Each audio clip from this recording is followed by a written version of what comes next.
It began with a question no one in Hollywood ever expected to ask out loud. Why did Chris Rock, one of the most respected comedians alive, publicly humiliate Meghan Markle in front of the most powerful family in American entertainment? And why did it happen on Kris Jenner's own birthday? Before we continue, please hit the like button, subscribe to the channel, and turn on the notification bell for updates. That question didn't just hover in the air. It sliced through the velvet-draped ballroom like a cold blade. And here's the part no one saw coming. The humiliation wasn't a joke. It wasn't a roast. It wasn't even playful celebrity banter. It was deliberate, calculated, a line drawn in the sand. And it happened in front of the exact group of people Meghan had been trying to impress, charm, or corner for years. But let's rewind. Picture Kris Jenner's 70th birthday party. Not a party, but an empire's coronation. Every inch of the venue dripping in money, power, and influence. If Hollywood had a throne room, this was it. It wasn't a normal birthday. It wasn't even a celebrity birthday. This was an event where attendance alone told the world, you made it. You belong. You are one of us. Except, on this night, one person in the room didn't belong. And everyone knew at the moment she walked in. Before any cameras rolled. Before any drinks were poured. Before Chris Rock said a single word. Meghan Markle crossed a line she didn't even know was there. Let me ask you something. Have you ever watched someone walk into a place believing they were the main character, while everyone else quietly decided they were the problem? That was Meghan, right there, at the entrance. In a dress carefully chosen to look expensive but not desperate, glamorous but not needy. The exact balance she had been trying to master since stepping away from the royal family. Because this night, this was supposed to be her comeback. Her Hollywood re-entry moment. Her chance to stand shoulder to shoulder with the real power brokers again after the Netflix failure, the Spotify flop, the Hollywood whispers, the ongoing scandals, the mounting public fatigue, the endless string of PR disasters, and the growing suspicion that Meghan wasn't just misunderstood, she was unmanageable. But Meghan forgot one thing. Hollywood might smile at you, but it never forgets. And it never forgives desperation. Even if you try to hide it behind designer clothes, a polished smile, or a husband clearly exhausted by the chaos trailing behind you. The atmosphere shifted the second she stepped in. Not dramatically, not loudly, just subtly.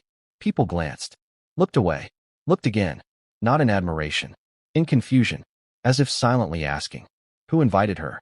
That question mattered, because this wasn't a public gala. This wasn't a charity event. This wasn't a red carpet where anyone could show up and pose. This was Kris Jenner's inner circle, her real Rolodex. People she didn't just know, but trusted. And Meghan Markle wasn't on that list. Not anymore. Not after everything. Not after the people she burned. Not after the stories leaked. Not after the behavior insiders whispered about in private backrooms across Beverly Hills. But Meghan, determined, ambitious, terrified of fading into irrelevance, came anyway. And that was her first mistake. Here's the thing about Meghan. She has mastered entrances. She knows how to tilt her chin just enough to appear confident. How to push her shoulders back to appear composed. How to widen her eyes just before she smiles, making the moment look natural instead of rehearsed. But even with all the practiced grace, even with the most deliberate walk in the room, she couldn't hide one thing. She needed this night. She needed to be seen. She needed to be photographed. She needed the Hollywood validation that had slipped through her fingers over the last few years. But Hollywood isn't generous.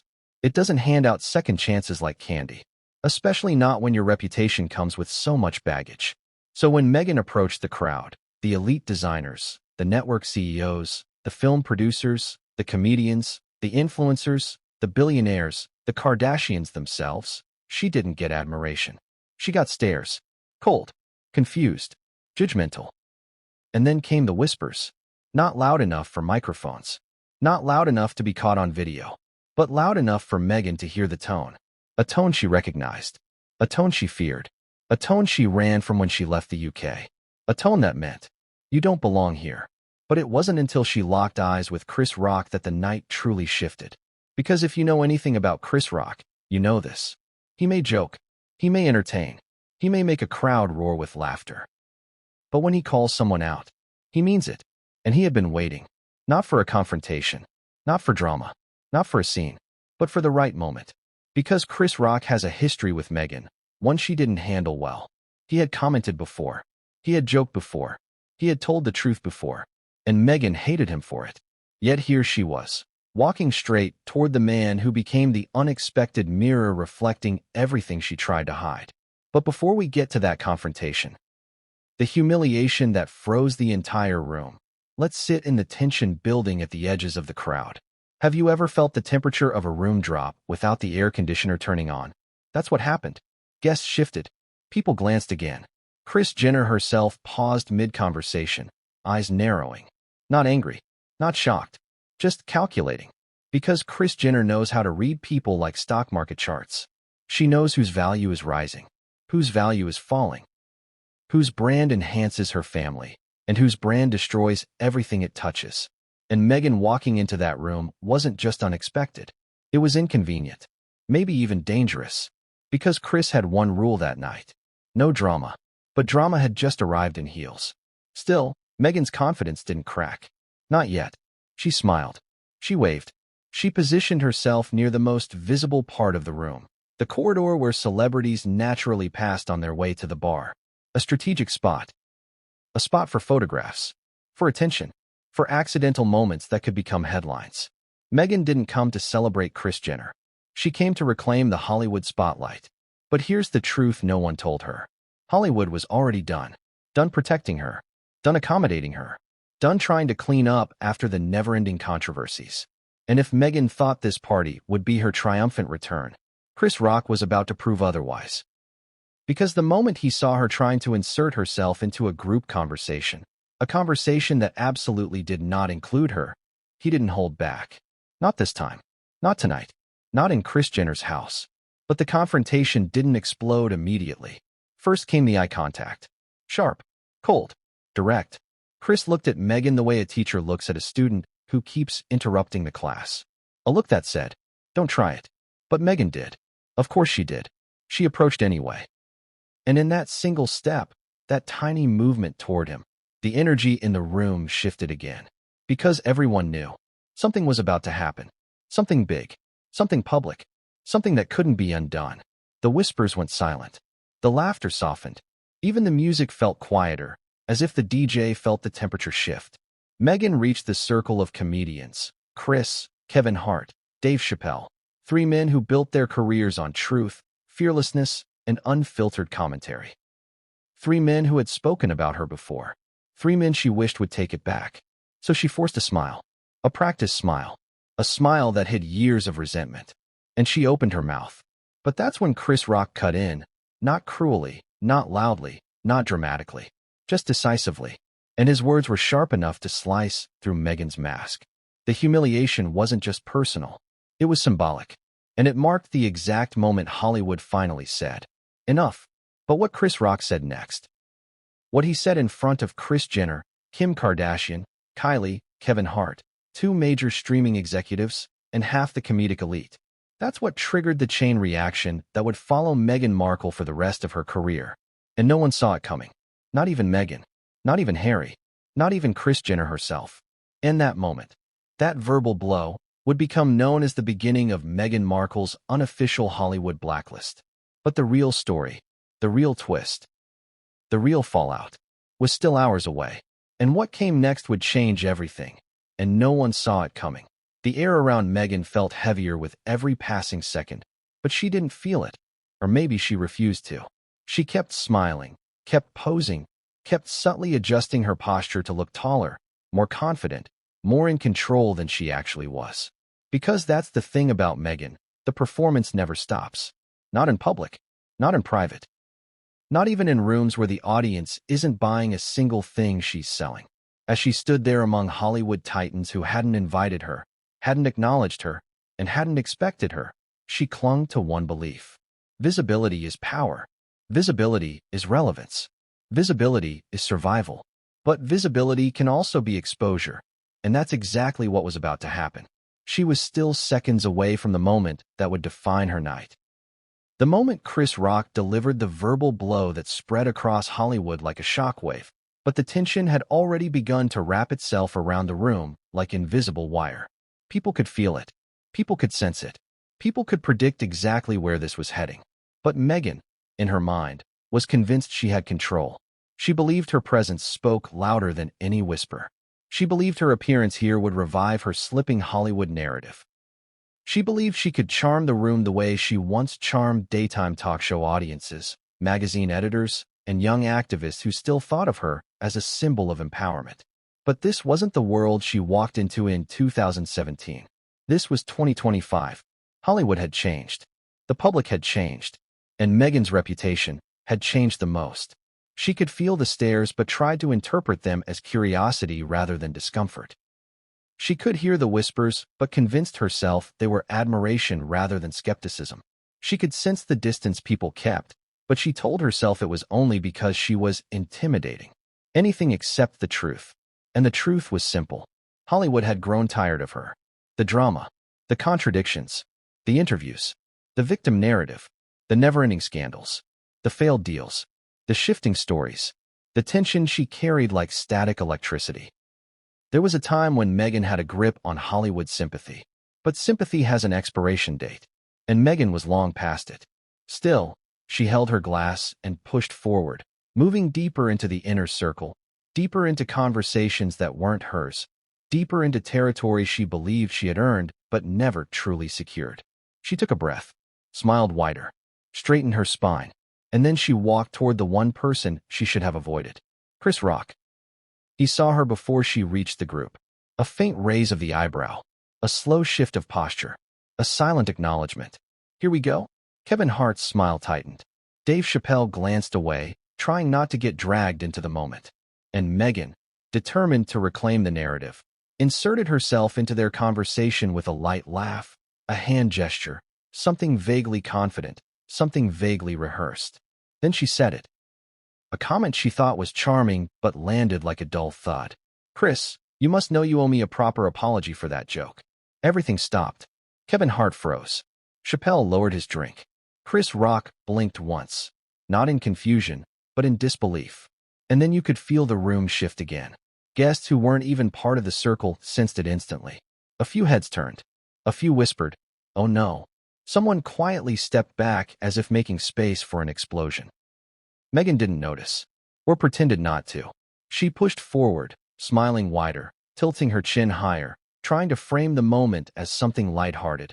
A playful jab, a witty comeback, a power play she thought she could control. But she walked into that moment blind. Because Kris Rock wasn't playing. He wasn't amused. He wasn't charmed. And he certainly wasn't intimidated. His look was sharp, direct, final. A look that said, "I'm done." And before Meghan could finish her sentence, before she could spin the situation into another story of mistreatment or misunderstanding, Kris Rock leaned in just enough for the surrounding guests to hear, but not enough to sound theatrical. He said something so quick, so clean, so brutally honest that it sliced the air in half. And although we'll get to his exact words in Chapter 7, here's what matters for now. The reaction was instant. Someone gasped. Someone whispered, "Damn."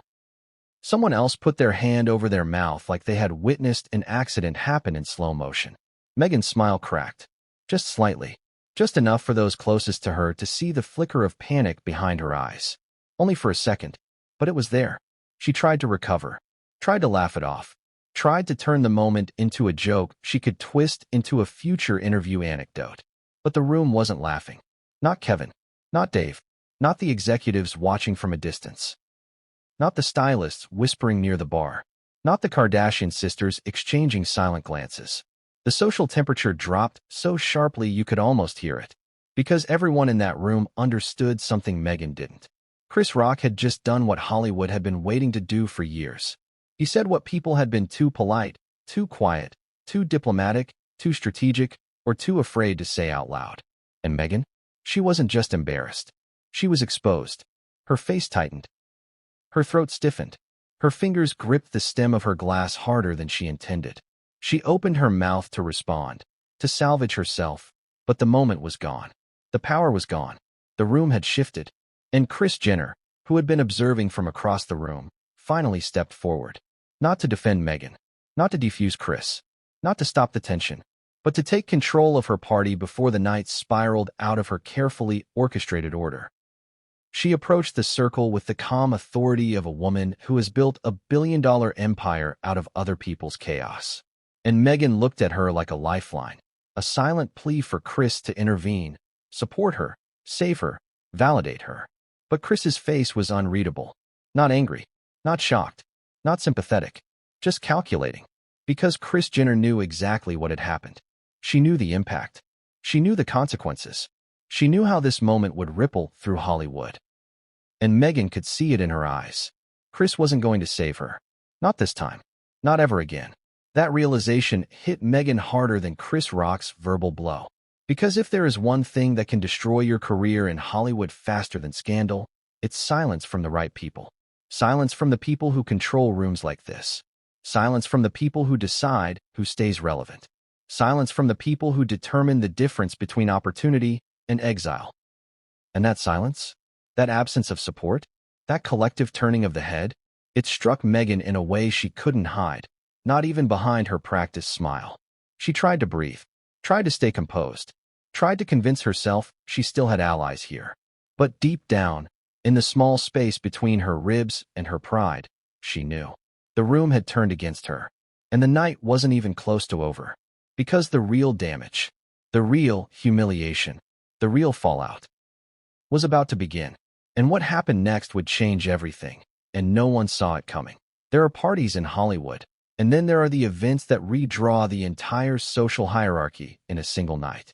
Kris Jenner's 70th birthday wasn't a celebration, it was a summit, a gathering of entertainment royalty, where the elite arrived not just to toast Kris, but to measure the power dynamic of the industry for the next decade. So imagine the shock when Meghan Markle walked through the door. Let's start with a question that hung in the air the moment she appeared. How does someone show up to a party they weren't invited to, at a house where everyone knows everyone? Because this wasn't one of those sprawling mega parties where strangers blend into the background. This was Kris Jenner's inner circle, tightly curated, meticulously vetted, and ruthlessly exclusive. Every guest who entered had been cleared, confirmed, cross-checked, personally welcomed, and strategically seated. This wasn't just a guest list. It was a map of influence. And yet, Meghan appeared. Not quietly, not discreetly, not by slipping in through a back door like a humbled ex-royal trying to rebuild her reputation. She walked in as if she belonged. Chin lifted, smile calibrated, dress aligned to perfection. Hair trailing slightly behind her, the way a husband trails when he's already exhausted by the evening before it begins. The reaction was immediate. Not a scream, not a gasp, something worse. Silence. A brief, subtle silence. The kind where people glance at one another without moving their heads. The kind where eyebrows raise a millimeter. The kind where whispers begin not with words, but with breath. Even from the far side of the room, those closest to Kris Jenner felt the shift. Who invited her? That question rolled through the room like a ripple through still water. Soft, quiet, but unstoppable. Hollywood A-listers know each other's social orbit. They know who should be where, who gets invited, who doesn't. They especially know who doesn't. And Meghan had been on Hollywood's avoid for now list for months. Not officially, of course. Hollywood doesn't send you a letter saying, "We're done. Best of luck." No, it happens slowly, quietly. Phone calls that go unanswered. Meetings that get pushed back indefinitely. Executives who say, "We'll revisit this after award season," even though everyone knows they won't. But Meghan? She didn't accept that. She believed that showing up in person could reverse everything. If they could just see her, really see her, the tide would turn. But that kind of thinking only works when the tide is still within reach. And Meghan was standing on a shore that had already receded miles away. As she stepped deeper into the event, she tried to mask her nerves with confidence. But confidence can't hide the truth from the people who built their careers reading microexpressions, studying social cues, and diagnosing fame-related desperation with clinical accuracy. People didn't stare because she looked glamorous. They stared because she looked out of place. Because she was. A few guests turned their backs, pretending to focus on the hors d'oeuvres. A few slipped out of conversations to avoid an awkward interaction. A few whispered to their publicists, who immediately shook their heads as if to say, "Not tonight, not with her." But Meghan, determined not to acknowledge any of it, smiled even wider. She moved through the crowd with the grace of someone who had practiced this walk in the mirror. Harry, on the other hand, looked like a man walking toward a storm he had tried, and failed, to warn his wife about. He stayed close. Too close. Almost like a shadow rather than a husband. His body language screamed, "Let's not do this. Let's leave early. Let's avoid what's coming." But Meghan wasn't leaving. Not without being seen. Not without reclaiming her spot among Hollywood royalty. Not without proving to herself and the world that she wasn't the problem. She was here to reset the narrative. But the narrative had already been rewritten without her input. Let's pause for a moment. Ask yourself, have you ever walked into a room expecting applause and gotten nothing? That was Meghan. Every step carried the weight of expectations built on years of believing Hollywood needed her. But Hollywood doesn't need anyone. Not for long. Not when the next influencer, actor, scandal, or streaming star is waiting in the wings.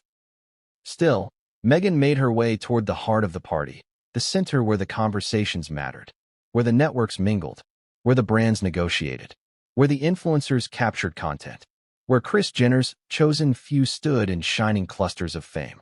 She knew exactly where to go. Meghan always knows where the spotlight is brightest. And yet, the closer she moved, the clearer it became that the spotlight was not on her. Not tonight. In fact, the spotlight seemed to dim when she passed. She caught Kris Jenner's eye from across the room, just for a second. Kris's expression didn't break. She didn't smile. She didn't wave. She didn't even blink. Her face held that same unreadable look that billionaires give when they are calculating future consequences. Meghan couldn't read it, but she felt it. It wasn't approval. It wasn't disapproval. It was something far worse. A quiet assessment.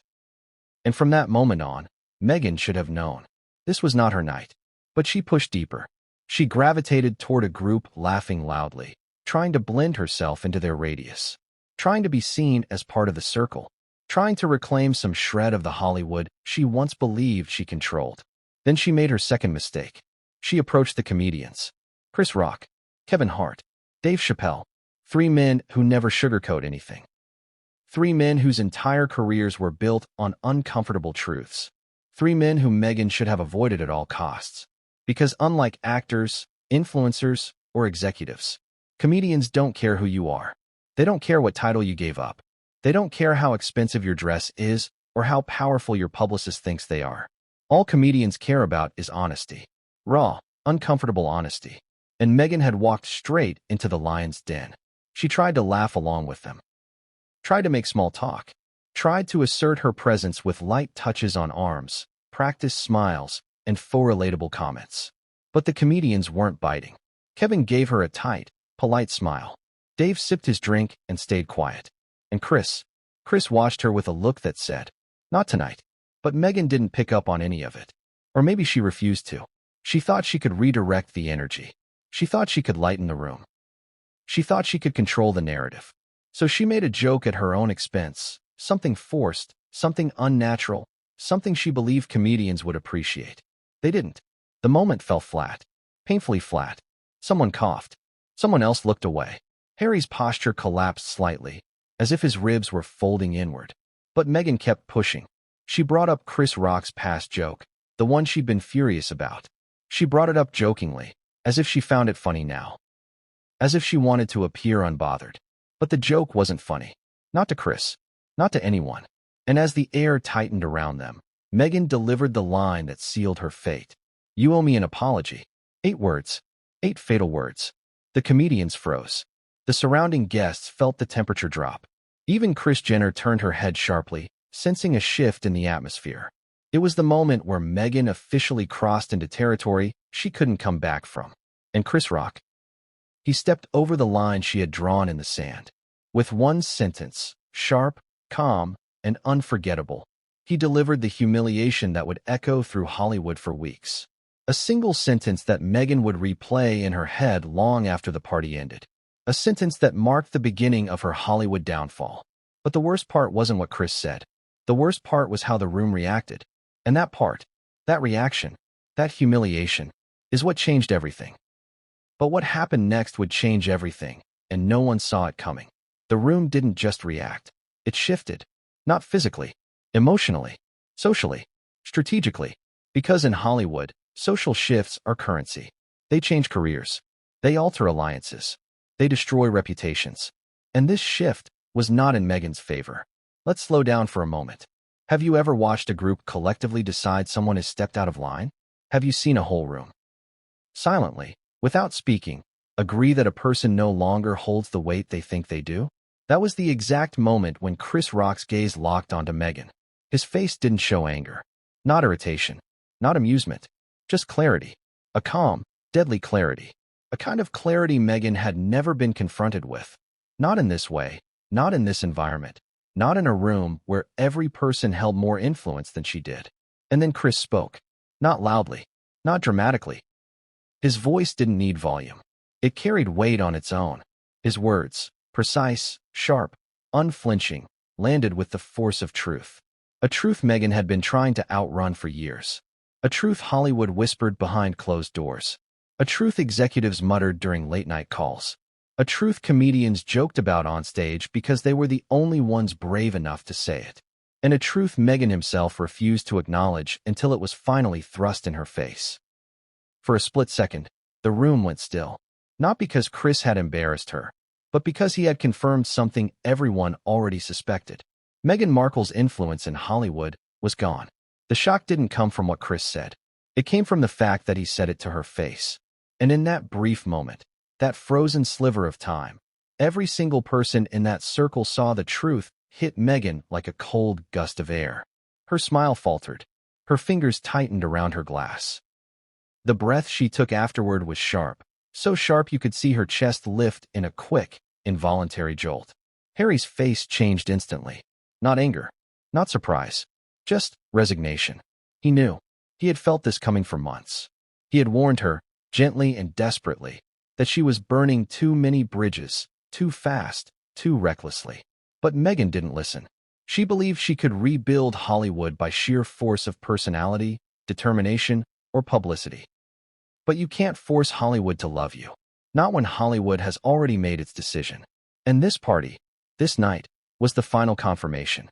Meghan opened her mouth to respond, to spin the moment into something she could control, but the words refused to materialize. Instead, she tried to laugh, a brittle sound that cracked on the edges like thin glass. Kevin Hart looked away. Dave Chappelle shook his head. Chris Rock didn't soften. No one did. That was the real humiliation. Not Chris's words. Not Meghan's reaction. The silence. The absence of support. The lack of defense. The unmistakable message. You're on your own. Hollywood isn't always loud. Sometimes it destroys you quietly. And Meghan, for the first time that night, understood that she wasn't just facing a moment of embarrassment. She was facing the consequences of years of miscalculations. Still, Meghan tried to recover her footing. She flicked her hair over her shoulder with a practiced motion, forced another smile, and attempted to redirect the conversation. But the circle was done with her. Completely done. People began drifting away, subtly at first, then more openly. A woman in a gold gown whispered something to her partner and walked off. A producer tapped Kevin's arm and pulled him aside. A Netflix executive excused himself so quickly it bordered on rude. It was like watching the tide pull back from the beach. And Meghan was the rock left exposed. Kris Jenner hadn't moved yet, but she had been watching the entire scene unfold like a chess match. And from the slight tilt of her head, it was clear. She was evaluating, calculating, assessing the cost of association. Now here's something you need to understand. Kris Jenner doesn't waste social capital. She doesn't align with liabilities. She doesn't attach her brand to instability. And Meghan had just proven, in real time, in public, at Kris's own event, that she was exactly that. But Meghan, still clinging to the belief that she could salvage the moment, spotted Kris and began walking toward her. Harry hesitated, then followed. But what Meghan didn't realize was that every step she took toward Kris was a step deeper into a political minefield she wasn't prepared to navigate. Kris didn't move toward her. That was the first warning. Kris didn't extend her arms. The second. Kris didn't even smile until Meghan was within 8 feet. The third. In Hollywood, those are signals. Power signals. Status signals. Access signals. And Meghan had missed all three. She greeted Kris with bright enthusiasm, a warm voice, and the kind of tone you use with someone who you believe is still on your side. But Kris wasn't on her side, and she didn't pretend otherwise. Her smile didn't reach her eyes. Her posture remained firm. Her tone was clipped and neutral, the kind of tone you use with someone you'd rather not be photographed with. Meghan sensed it immediately. She tried to fill the silence. She complimented the decor, complimented the venue, complimented Kris's dress. Anything to regain footing. But Kris didn't take the bait. Her responses were short, measured, polite, painfully so. Politeness can be kind, but in Hollywood, politeness is often a shield used to distance, to deflect, to dismiss without confrontation. And Kris was holding that shield firmly in place. Meghan wasn't being welcomed. She was being contained. Then came the moment that made Harry stiffen visibly. Kris gently touched Meghan's arm and said a sentence that carried more weight than Meghan understood. Enjoy the party.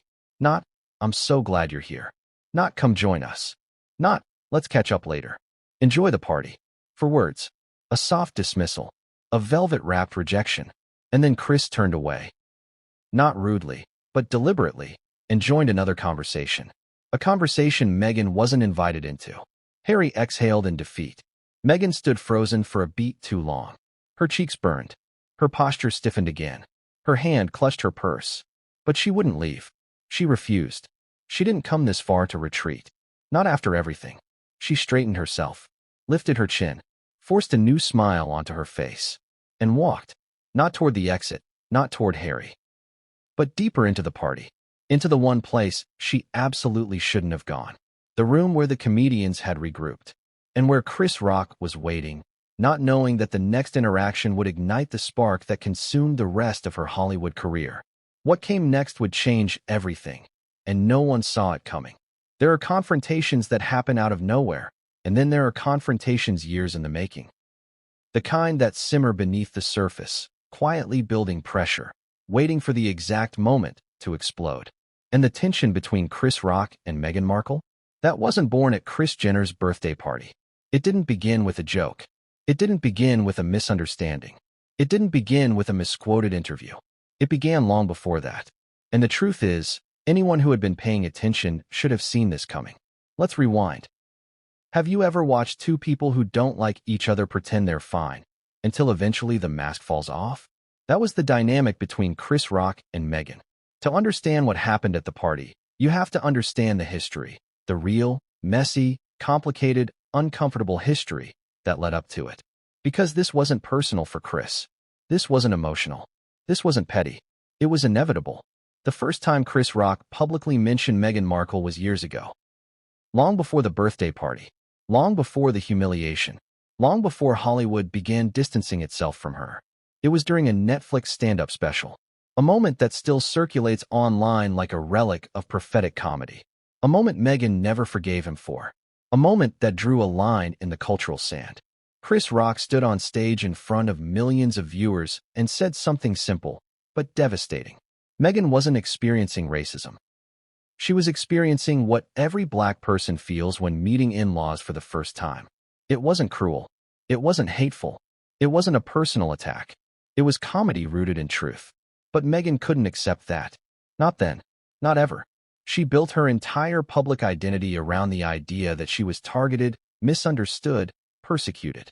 That she had been the victim of institutional cruelty. That she had endured hardships so overwhelming that only she could truly understand them. Kris, with one joke, punctured that narrative. He didn't dismiss her pain. He didn't minimize her experiences. He simply reframed them in a way that stripped her of the martyrdom she had grown comfortable wearing. And Meghan hated that. She hated that Kris didn't buy into her story. She hated that he questioned her narrative. She hated that his words resonated, not just with the audience, but with millions watching around the world. Because when Kris Rock speaks, people listen. And Meghan knew it. She never addressed his joke publicly, at least, not directly. But behind the scenes, she was furious. A former staffer whispered to an executive at Spotify that Meghan felt betrayed by someone who should have been her ally. A PR insider said Meghan called the joke harmful and dangerous. Someone within her circle even claimed Meghan believed Kris Rock's words contributed to her declining public image. Whether those stories were true or exaggerated doesn't matter. What matters is this. Meghan never forgot. And Chris Rock definitely didn't care. That's the thing about Kris. He has built his entire career on uncomfortable truth. He doesn't sugarcoat. He doesn't soften. He doesn't pull punches. And the more Meghan tried to build a brand on controlled narratives, the more Kris became the one voice she couldn't shape. Their tension simmered quietly for years. And Kris Jenner's birthday party? That was the boiling point. Now, let's move to the present. Imagine being in a room full of Hollywood's most powerful figures, producers, actors, comedians, moguls, and knowing that one person there has publicly undermined your narrative. That person was Chris Rock for Meghan. So when she saw him that night, standing in a circle with Kevin Hart and Dave Chappelle, laughing loudly, completely unbothered, something inside her snapped. Not aggressively, not visibly, but internally. Because Meghan believes in controlling the story. Always. Every room. Every conversation. Every interaction. And Chris Rock was one of the few people she couldn't control. So she decided to rewrite the story. Right then. Right there. By confronting him in a room full of witnesses. But here's the irony. The more Meghan tried to fix her public image, the more she damaged it. Because she wasn't walking toward a comedian that night. She was walking toward a mirror. A mirror that reflected everything she didn't want to see. Chris Rock wasn't intimidated. He wasn't threatened. He wasn't apologetic. He was unchanged, unaffected, unbothered. That's why the tension was so severe. Meghan built her narrative on fragility and persecution. Chris built his career on resilience, humor, and brutal honesty. They were ideological opposites. And deep down, Meghan knew that. That's why she approached him with forced confidence. That's why she attempted humor. That's why she tried to redirect the dynamic. She wanted to control the story. But Chris Rock wasn't part of her script. The room watched as she entered the circle like an actress crashing a scene she wasn't cast in. And to make it worse, she opened with the wrong line. She referenced the joke. The joke. The joke that had lived in her head rent-free for years. The joke that divided public opinion. The joke she had replayed countless times. The joke she hoped everyone would forget. But Chris hadn't forgotten. And he wasn't in the mood to entertain rewriting history. When Meghan confronted him that night, she expected a few things. A softened response, a nervous laugh, a gesture to smooth things over, an apology, even a half-hearted one. She expected Chris to cave under the weight of the social pressure. But she miscalculated the room. Completely. Because the room wasn't on her side anymore. Not the way it used to be. Not after the documentaries, the tell-alls, the contradictions, the fallout with Spotify, the canceled Netflix projects, the never-ending controversies. By the time Meghan approached him, the comedians had already sensed her energy, the neediness, the desperation, the desire to reclaim some sense of control. Chris Rock didn't flinch. He stared at her with the same look he uses when a heckler interrupts a set. Not angry, just done. And Meghan felt that. Her smile twitched. Her voice wavered. Her posture stiffened. But her pride didn't let her back down. That's when she made her fatal mistake. She told Chris he owed her apologizes. In a room full of comedians. In a room full of executives. In a room full of people who value authenticity over sensitivity. It was the worst possible arena to confront the man known for saying what everyone else is too afraid to. Chris didn't hesitate. Didn't soften. Didn't blink. He said what he had been holding back. Not out of fear, but out of disinterest, and he said it with the calm of a man who had nothing to lose. His words cut through the crowd like a scalpel. Precise, sharp, unmistakable. They didn't just silence Meghan. They confirmed something everyone already believed, but had been too polite to say. Meghan Markle wasn't a victim. She was the chaos. The tension didn't end there. Because Meghan didn't just experience humiliation. She experienced realization. She realized Chris Rock wasn't alone in how he felt. She realized the room agreed with him. She realized the Hollywood she once relied on for support was gone.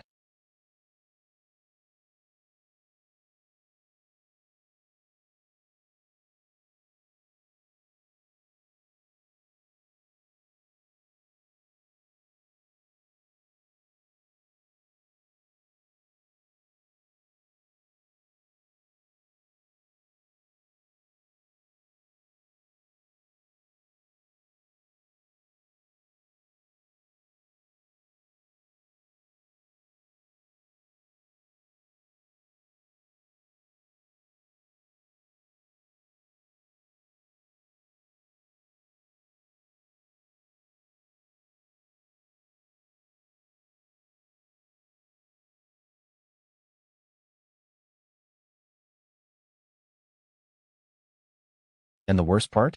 Kris Jenner, the one person Meghan wanted to impress the most, saw everything. But the humiliation Chris Rock delivered wasn't the end. It was the beginning. Because what happened after his comment? What happened in the next 30 minutes? What happened when Kris Jenner made her subtle but devastating move? That's what turned this from a bad interaction into a career-ending moment. And what came next would change everything, and no one saw it coming.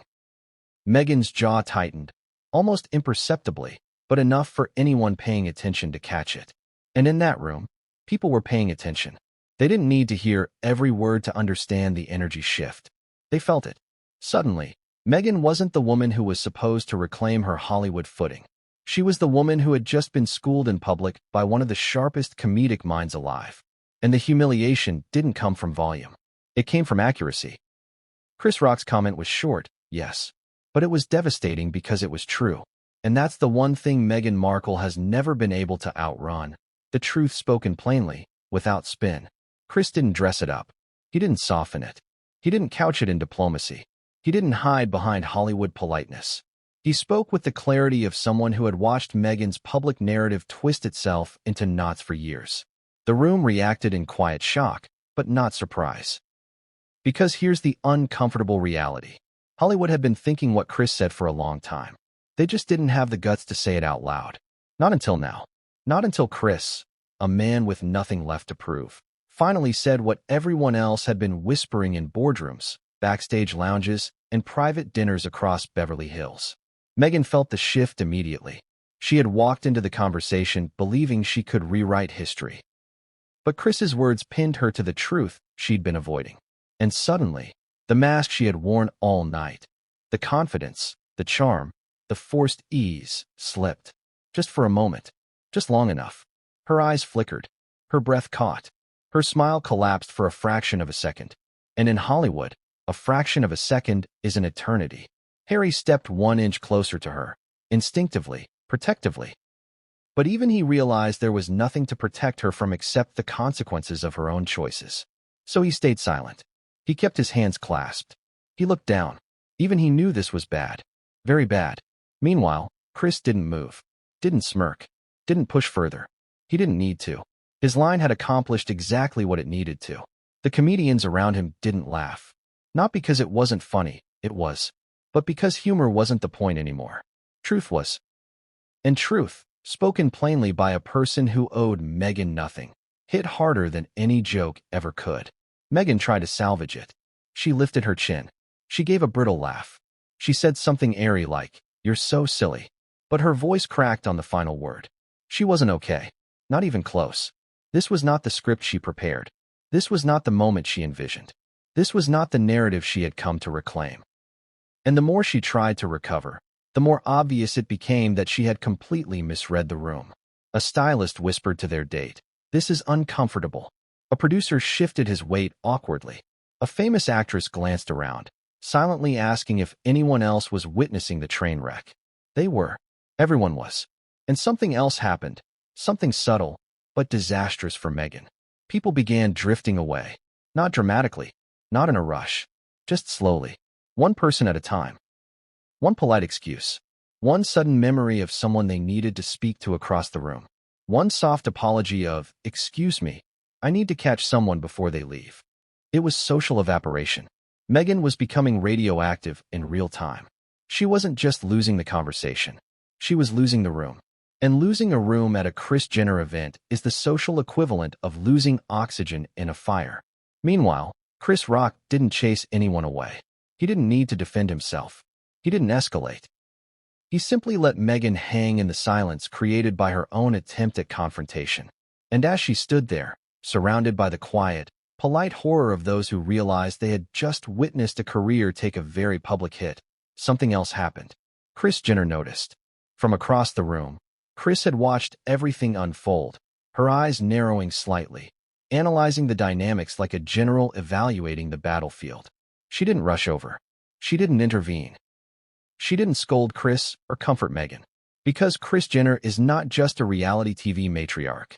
She is a strategist. And strategists don't waste moves. She observed, calculated, measured the room, and she understood something instantly. Meghan wasn't just the center of drama. She was the threat to the room's energy and Kris's event. For someone like Kris, energy is everything. Energy shapes connections. Energy influences deals. Energy builds networks.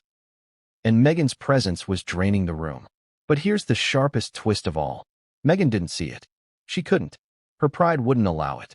Instead, she told herself Kris had been rude, that people were intimidated by her, that the room was too superficial to appreciate her authenticity, that she simply needed to find another corner of the party to reset. But the social current had already shifted. She tried moving to a different group, 2 actresses and a film director. But the group subtly closed its circle. She tried joining a conversation at the bar, but it dissolved within seconds. She tried smiling at a stylist she recognized, but the stylist pretended not to see her. It wasn't loud rejection. It was quiet exile, the kind that hurts more. Because the room wasn't pushing her away with force. It was pulling away gently, deliberately, the way a body rejects something that doesn't belong. That's when Harry touched her elbow lightly. A signal, a warning, a plea. But Meghan brushed his hand off and lifted her shoulders again, forcing confidence she didn't feel. She wasn't leaving. Not after this. Not after the humiliation. Not before she reclaimed some sense of control. But the more she tried to insert herself back into the night, the more obvious the distance became. And then, as if the universe wanted to twist the knife just a little deeper, someone approached Kris Rock and whispered, "You were right." Not loudly. Not publicly. Just loud enough for Meghan to hear. It was the confirmation she feared. The one she had spent years fighting against. The one she thought she could rewrite by showing up to this event. And now it was echoing in her ears. She wasn't the victim in this room. She wasn't the star. She wasn't the woman whose story captivated Hollywood anymore. She was the woman people had grown tired of. The woman whose narrative had cracked. The woman whose presence brought tension rather than excitement. The woman whose reputation couldn't be rescued. Not by PR teams, not by interviews, not by appearances. And this was only the beginning. Because the humiliation delivered by Kris Rock wasn't the final blow. The final blow came next. Not from Kris, not from Kevin, not from Dave. It came from Kris Jenner. With one subtle gesture. One social shift. One decision. A decision that would escalate the situation from awkward to catastrophic. And what Kris did next would change everything. And no one saw it coming. There are moments in Hollywood when you can feel a shift. Not because anyone says it out loud, but because the room reacts to one person the way the human body reacts to a virus. Quietly, subtly, instinctively. And on that night, Kris Jenner's 70th birthday party gave the world a rare, unfiltered glimpse of something insiders had known for months. Hollywood was tired of Meghan Markle. Not irritated. Not confused. Not skeptical. Tired. The kind of tired that comes from dealing with someone who brings more chaos than value. The kind of tired that makes powerful people close their doors quietly, without announcement. The kind of tired that transforms a once promising star into a name executives avoid in meetings. But how did the fatigue begin? It didn't start with the Oprah interview, or the Netflix docuseries, or the Spotify drama, or even the royal controversies. It started with patterns, behavior, narratives that didn't match actions, stories that shifted depending on who was listening, promises that never became projects. Hollywood doesn't care if someone is dramatic. Drama fuels headlines. What Hollywood hates is unpredictability. And Meghan had become unpredictability incarnate. Her unpredictability wasn't charming. It wasn't quirky. It wasn't marketable. It was exhausting. Before Kris Jenner's party, rumors about Meghan had been circulating quietly for months. Small whispers in studio hallways, casual comments at fundraisers, subtle warnings from publicists to their clients. Nothing loud enough to become news, but enough to create a chill. And by the time she walked into that birthday event, everyone had already drawn their conclusions. Let's break it down. Ask any Hollywood insider, anonymously, of course, and they will tell you the truth. Meghan was becoming a high-risk association. Not because of scandal alone. Hollywood thrives on scandal. But because Meghan had developed a reputation as someone who demanded loyalty while offering none in return. She burned bridges. She leaked selectively. She changed narratives suddenly. She weaponized sympathy. She positioned herself as the misunderstood victim in every dynamic. At first, Hollywood supported her. The industry loves a rebel. It loves a misunderstood figure. It loves someone fighting the system.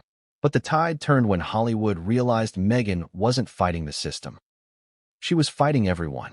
Every workplace, every partnership, every platform, every collaborator, every family, every institution. To Hollywood elites, it wasn't resilience. It was a pattern that executives recognized as toxic. And the industry is too small, too interconnected, too reputation-based to tolerate someone who leaves smoke everywhere they go. That's why her presence at Kris Jenner's party sent shockwaves through the room. People didn't expect her to be there, because no one had invited her. And the moment she walked in, you could practically see Hollywood's collective instinct activate. Distance. Smile politely, but distance. Because everyone there had one thing in common. They protect their brand at all costs. And associating with Meghan, even socially, was becoming a brand liability. Think about that for a moment. Meghan Markle, once the woman who dominated headlines with her groundbreaking royal break, was now seen as a social risk, a PR risk, an emotional risk, a reputational risk, all because Hollywood had grown tired. But what did tired look like at this party? It looked like people turning away when she approached. It looked like polite nods without follow-up questions. It looked like conversations dying the moment she joined them. It looked like actresses suddenly needing to go to the restroom. It looked like producers checking their phones for non-existent notifications. It looked like stylists pulling their friends aside and whispering, "Don't get photographed with her." And the most brutal part? Meghan felt it. The temperature shift, the quiet avoidance, the thin-layered politeness. She felt it the way someone feels a draft in a house they used to find warm. She felt it in the way strangers' smiles tightened, in the way people said, "Oh, hi," but didn't ask how she was, in the way no one reached out, leaned in, or invited her deeper into their conversations. She felt it, and it rattled her more than she let on. Because Meghan needed Hollywood far more than Hollywood needed her. Hollywood is a machine built on collaboration. And no machine wants a piece that sparks, overheats, and threatens the circuitry. Still, Meghan tried, desperately, to push back against the fatigue. She made her way around the room like a politician shaking hands at an event where no one intends to vote for them. She stood near the bar, hoping someone powerful would approach her. They didn't. She hovered near the VIP seating section, waiting to be pulled in. She wasn't. She attempted small talk with a streaming executive who responded with a single syllable before checking his watch. She waved at a fashion house creative director who gave her a tight smile and turned away to talk to someone else. This wasn't coincidence. This was pattern acknowledgement. Everyone in that room knew her reputation. Everyone knew her track record.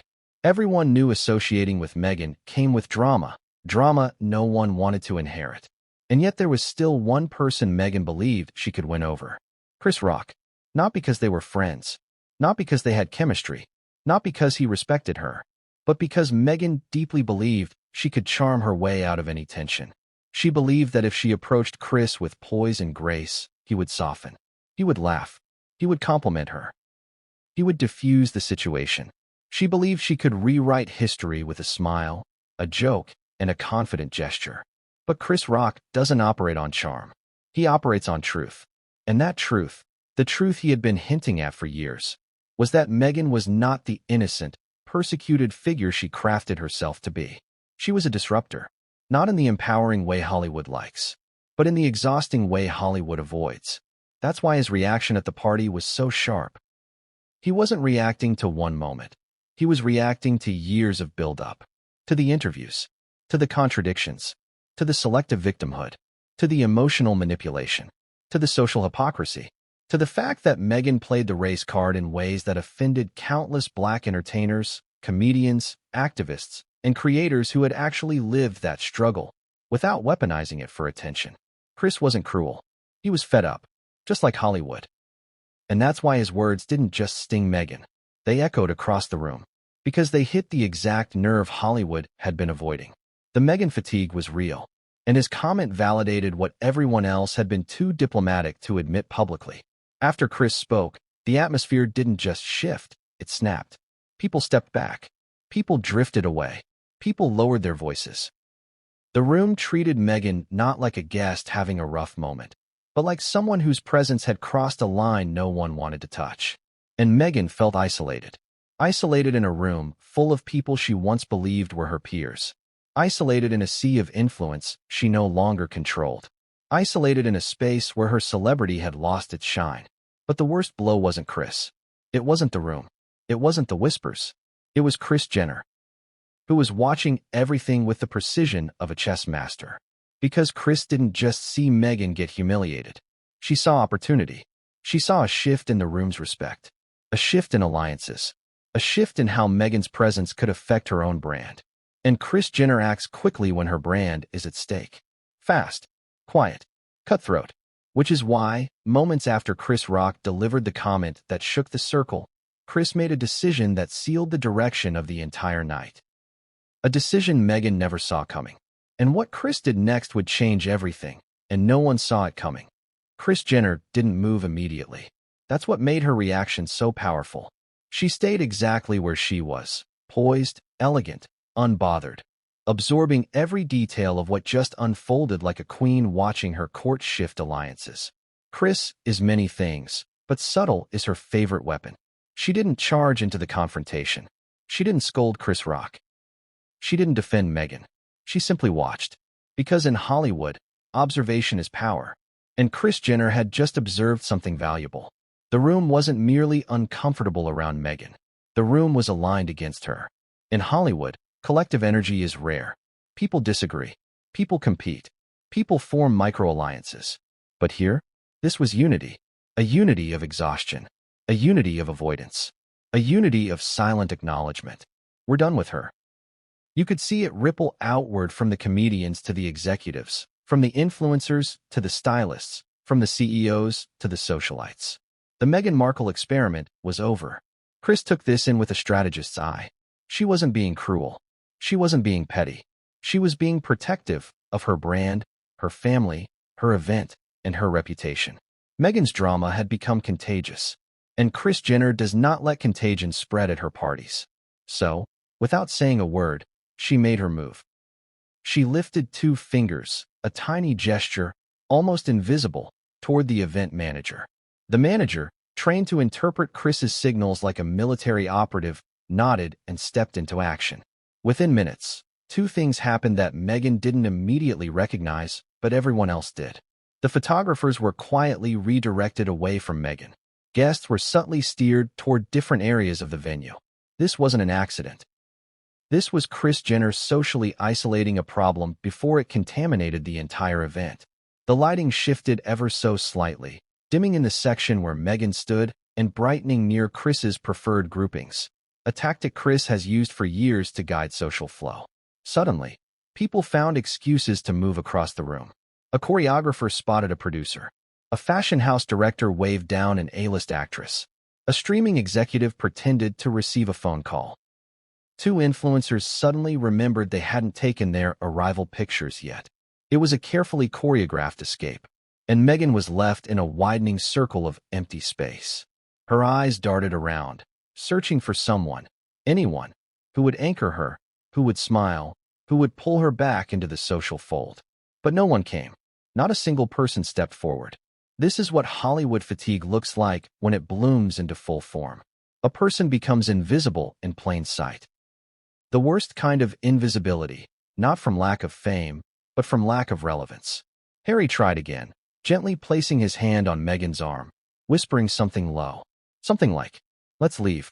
We don't need this. It's not worth it." But Meghan wasn't leaving. She couldn't. Leaving would mean surrender. Leaving would confirm the humiliation.